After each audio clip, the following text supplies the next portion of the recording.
नमस्कार मंडळी, आम्ही कुठे चाललो हे खरंच आम्हाला माहीत नव्हतं. गाडीवर बसलो आणि म्हटलं चला कुठेतरी जाऊया, घरी कंटाळा आला म्हणून. तेवढं त्या साईडला होतं महालक्ष्मी देवीचं मंदिर. म्हटलं चला तिथे जाऊया. आणि जाताना बघा किती छान अशी ही माडं बघा, किती उंच उंच आकाशात जाऊन पोचल्यासारखी वाटतात ना. आणि आलं बघा आमचं महालक्ष्मीचं मंदिर. हे गोव्यातील, दक्षिण गोव्यातील बांदोडा गावातील हे मंदिर आहे. आणि मंदिर असं पूर्ण शिलानी बांधलेलं आहे, दगडांनी पूर्ण मंदिर हे बनवलेलं आहे. त्याच्यानंतर हे बघा दोन्ही साईडला देवीच्या ओटीसाठी साहित्य मिळतं. छान नऊवार साड्या पण तुम्हाला त्या मिळतात पाहिजे असतील तर. आणि छान अशा ह्या दोन्ही साईडला ओट्या ठेवलेल्या होत्या, ज्याला पाहिजे ते घेऊन जाऊ शकत होतं. चला तर म्हटलं आता आपण आतमध्ये जाऊया म्हटलं. आणि त्याच्यानंतर हे जे इथलं महालक्ष्मीचं मंदिर आहे, हे कोल्हापूरमधील महालक्ष्मी देवीचीच प्रतिमा आहे. हो, खरंच छान आहे. जसं तिथल्या देवीचं आपण पूजा वगैरे भटजी सकाळी सगळं करतात, तसंच सेम इथंही तसंच केलं जातं. आणि आम्ही मस्तपैकी आलो.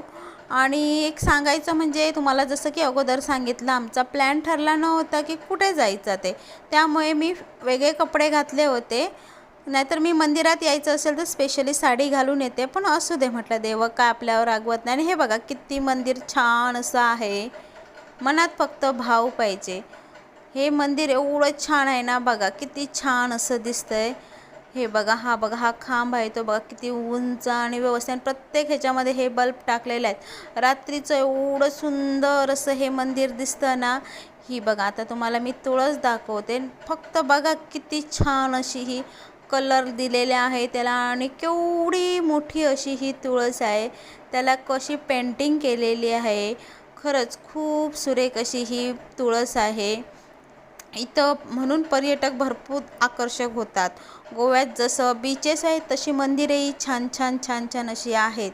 तुम्ही कधी आला तर नक्की भेट द्या. त्याच्यानंतर म्हटलं मंदिराच्या आत जाऊन दर्शन देऊया म्हणून दर्शन घेऊन वगैरे आलो. आणि मस्तपैकी असे थोडे फोटो काढले. आणि ही बघा इथं पण एक मूर्ती आहे आणि तिच्यातून पाणी येतं. आणि तुम्हाला मी लॉंग व्हिडिओ टाकेल, त्याच्यात तुम्हाला डिटेल मी नक्कीच देईन. आणि हे बघा स्पंदन आणि एकांक्षाचं काय चाललं आहे. दोघेही मस्तपैकी असे खेळत बसलेले आहेत इथं. आणि मुलांचं काय, कुठेही गेले तर छानपैकी खेळतात. त्याच्यानंतर म्हटलं चला थोडे फोटोशूट काढून घेऊया. आणि तुम्हाला आजचा माझा व्हिडिओ कसा वाटला नक्कीच सांगा. आणि हां, तुम्हाला सांगायचं म्हणजे चॅनलला सबस्क्राईब करायला विसरू नका.